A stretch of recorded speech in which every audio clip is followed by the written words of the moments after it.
গোটা পশ্চিমবঙ্গ রাজ্য জুড়ে কিন্তু বিভিন্ন প্রকল্পের আবেদন শুরু হয়ে গেছে। আপনারা দেখেছেন যে জনকল্যাণ শিবিরগুলোতে চলছে এবং সেখানে আবেদন হচ্ছে আপনার Ayushman Bharat health ID card থেকে শুরু করে বৃদ্ধ ভাতা, বার্ধক্য ভাতা, প্রতিবন্ধী ভাতা, বিভিন্ন প্রকল্পের আবেদন চলছে। তার পাশাপাশি একটা গুরুত্বপূর্ণ প্রকল্প, যে প্রকল্পটা খুব ভালো একটা প্রকল্প, সেই প্রকল্প হচ্ছে জব কার্ড যে রয়েছে, জব কার্ড, সেই জব কার্ডের প্রকল্প, সেই আবেদনও কিন্তু চলছে। যাদের জব কার্ড নেই তারা জব কার্ডের জন্য আবেদন করতে পারবে।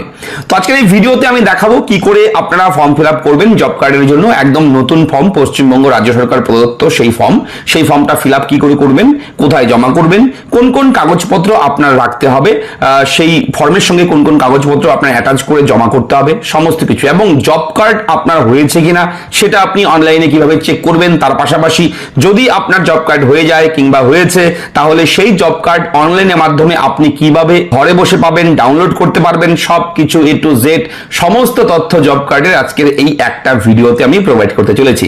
চলুন শুরু করি ভিডিওটি। আমি থাকবো ভিডিওতে সবসময় মতন আপনার সঙ্গে শুভঙ্কর। আপনি আছেন আপনাদের প্রিয় ইউটিউব চ্যানেল এরা ফ্রেন্ড। চ্যানেলটিকে সাবস্ক্রাইব করবেন, ভিডিওটাকে লাইক করবেন। যদি ভিডিও ভালো লাগে অবশ্যই আপনারা মূল্যবান মতামত দিয়ে আমাদের জানাবেন। চলুন দেখে নেব এই জব কার্ডের এই ভিডিওটা দেখলে আশা করি আপনারা আর কোনো ডাউট থাকবে না। সমস্ত তথ্য জব কার্ড রিলেটেড সবকিছু বলে দেবো এই ভিডিওতে, তাই সঙ্গে থাকুন, দেখতে থাকুন। আচ্ছা, অবশ্যই আপনাকে বলবো আপনারা আমাদের চ্যানেলটিকে সাবস্ক্রাইব করে রাখতে পারেন। আমরা প্রতিদিন আপনার জন্য জরুরি গুরুত্বপূর্ণ ভিডিও কিন্তু প্রোভাইড করে দিই। চ্যানেলটা সাবস্ক্রাইব করতে একদম ভুলবেন না। দেখুন, অ্যাপ্লিকেশন ফর্ম রয়েছে আমাদের কাছে এই মুহূর্তে। এটা অ্যাপ্লিকেশন ফর্ম জনকল্যাণ শিবিরের জন্য, জব কার্ডের জন্য আবেদন। আমরা একটু জুম করে নিচ্ছি এই ফর্মটাকে, তাহলে বুঝতে সুবিধা হবে আপনার, আপনি ভালো মতন দেখতে পারবেন। ঠিক আছে, তো এই ফর্মটা আপনারা একটু সাইজটা, হ্যাঁ, তো এবার হচ্ছে এই ফর্মটা প্রতি সমষ্টি উন্নয়ন আধিকারিক আপনার বিডিও অফিসের নাম থাকবে, কোন ব্লক। ঠিক আছে, এবার দেখুন প্রথমেই রয়েছে কি জব কার্ডের জন্য আবেদনপত্র। এই যে বাংলায় ফর্ম, এই ফর্মটাকে আপনার ফিল আপ করতে হবে। ঠিক আছে, টোটাল পেজ 3টি পেজ আছে। এই 3টি পেজের ফর্ম আপনাকে ফিল আপ করতে হবে। আপনি বাংলা, ইংরেজি যে কোনো ভাষায় আপনি ফর্মটাকে ফিল আপ করতে পারবেন, কোনো সমস্যা নেই। এখানে আপনার আবেদনকারী, যে আবেদনকারী থাকবে, পরিবারের হেড, যার নামে আপনি আবেদন করবেন, তার নাম, তার পিতা, বিবাহিত মহিলা হলে তার স্বামীর নাম অবশ্যই লিখতে হবে। এরপরে আবেদনকারীর সই, এখানে পুরো সই, এখানে সিগনেচার করতে হবে, তারপর পুরো নাম লিখতে হবে এবং মোবাইল নাম্বারটা এই জায়গায় দিতে হবে। একদম সিম্পল, একদম খুব সহজ একটা ফর্ম। ঠিক আছে, তার পাশে যেদিন জমা করবেন আপনি এই ফর্মটাকে, সেটা অবশ্যই সেই তারিখটা এই জায়গায় বসিয়ে দিতে হবে। তার পাশাপাশি বলে রাখি কোন কোন কাগজপত্র লাগবে। নিম্নলিখিত নথিপত্রের ফটোকপি সংযুক্ত করা হলো, যেমন ভোটার কার্ড লাগবে, আধার কার্ড লাগবে, ব্যাংকের পাসবইয়ের প্রথম পেজের জেরক্স কপি লাগবে, জাতিগত শংসাপত্র যদি থাকে, যদি ST SC OBC caste certificate থাকে, সেই সার্টিফিকেটও কিন্তু জমা করতে হবে। তো এই কাগজগুলো কিন্তু অবশ্যই জেরক্স করে সেলফ অ্যাটাচ করে এই ফর্মের সঙ্গে ফিল আপ করার পর আপনি এরপর নিচের দিকে যাবেন, যাওয়ার পর দেখবেন পারিবারিক তথ্য সংগ্রহের ফর্ম। এই সেকশনটা একটু গুরুত্বপূর্ণ বেশি। ঠিক আছে, খুব ভালো মন দিয়ে এটা করবেন, ফর্মটা ফিল আপ ঠান্ডা মাথায় করবেন। আবেদনকারীর নাম, যার নামে জব কার্ড বানানো হবে, যার নামে আবেদন করবেন, তার নাম এই জায়গায় লিখতে হবে। সে যদি বিবাহিত মহিলা থাকে তাহলে স্বামীর নাম লিখবে, অথবা এখানে পুরুষ হলে পিতার নাম লিখবে। পরিবারের প্রধান সদস্যের নাম, পরিবারের প্রধান, হেড অফ ফ্যামিলি, তার নাম লিখতে হবে। বর্তমান আপনার ঠিকানা, গ্রাম, মৌজা, সংসদ, তারপর হচ্ছে গ্রাম পঞ্চায়েত, ব্লক, জেলা, তারপর হচ্ছে পিনকোড দিয়ে দেবেন সুন্দর করে। এরপর রয়েছে পরিবার সদস্যের তথ্য, পরিবারের সদস্যের নাম এক এক করে দেবেন। ঠিক আছে, পরিবার সদস্য প্রথমে আবেদনকারীর নাম দেবেন, যে আবেদন করবে এই জব কার্ডের জন্য, আবেদনকারীর নাম, তারপর যা যা রয়েছে দিয়ে দেবেন। সবার জন্ম তারিখ এক এক করে নিচে নিচে সবার পাশে পাশে লিখে দেবেন। লিঙ্গ, সে পুরুষ না স্ত্রী সেটা উল্লেখ করবেন। তার কি কাস্ট, ST SC OBC না জেনারেল, সেটা অবশ্যই লিখে দেবেন। এবং ভোটার কার্ডের পুরো number, voter card epic card number. তো ধরুন এখানে যা আবেদন করছে তার ভোটার কার্ড নাম্বার রয়েছে, সেই ভোটার কার্ড নাম্বারটা এখানে লিখে দেবেন। তার আধার কার্ড নাম্বারটা এখানে লিখবেন। আধারের সঙ্গে লিঙ্ক মোবাইল নাম্বার কোনটা আছে সেই মোবাইল নাম্বারটা লিখবেন। এরপরে এই যে সেকশনটা খুবই গুরুত্বপূর্ণ, দেখুন ব্যাংকের তথ্য, ব্যাংকের নাম, শাখা, IFSC কোড, পুরো অ্যাকাউন্ট নাম্বার।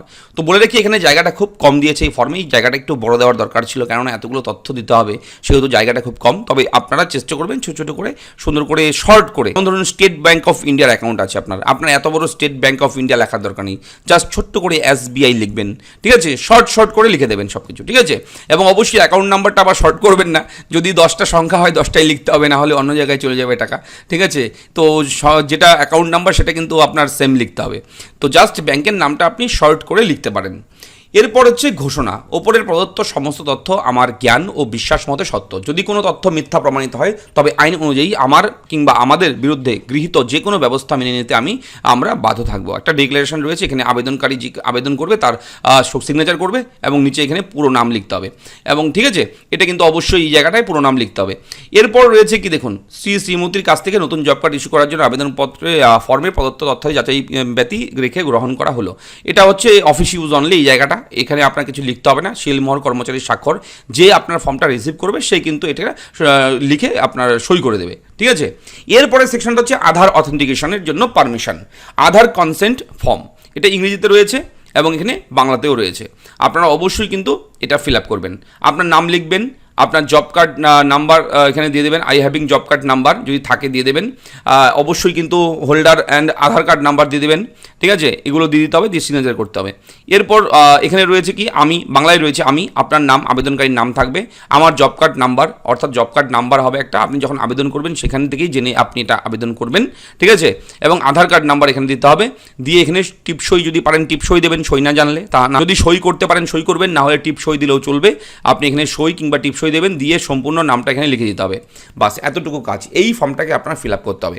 এই ফর্মটা ফিল আপ করে আপনি আপনার যে জনকল্যাণ শিবির কিংবা বিডিও অফিস আপনি জমা করবেন। আপনার যেখানে যেখানে স্থানীয় যে দপ্তর রয়েছে যেখানে জমা নিচ্ছে সেখানে গিয়ে জমা করবেন এই ফর্মটা।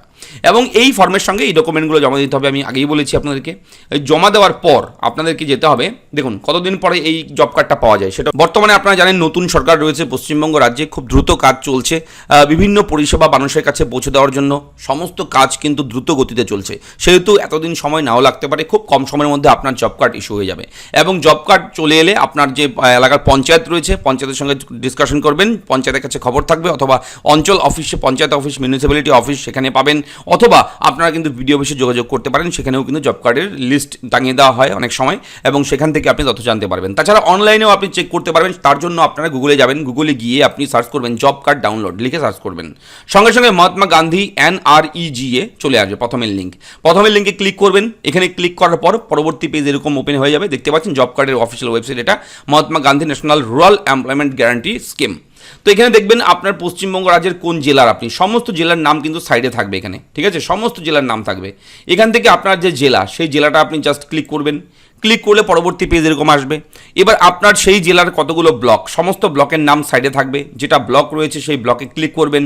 করার পর দেখবেন এখানে পঞ্চায়েত নাম চলে আসবে, আমার গ্রাম পঞ্চায়েত জিপির নাম চলে আসবে। সেই জিপির নামটা এখান থেকে দেখবেন, যদি পেয়ে যান ক্লিক করবেন। ক্লিক করার পর পরবর্তী পেজ এরকম চলে আসবে। আমরা ওয়েস্ট বেঙ্গল, কোচবিহার, দিনহাটা 2, ঠিক আছে, বারুইহাট এরকম 2, আমরা এই ঠিকানাটা সার্চ করেছি।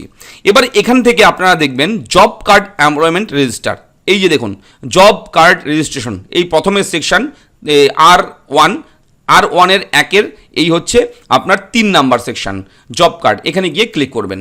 ক্লিক করলে সেই এলাকার, গ্রামের, সেই জায়গার সমস্ত মানুষ যাদের যাদের জব কার্ড হয়েছে তাদের জব কার্ড নাম্বার থাকবে, তাদের নাম থাকবে। এবার আপনি এই লিস্ট ধরে আপনি দেখবেন যে আপনার নামটা কোথায় আছে, আপনার নামটা কোথায় আছে খুঁজে বের করবেন।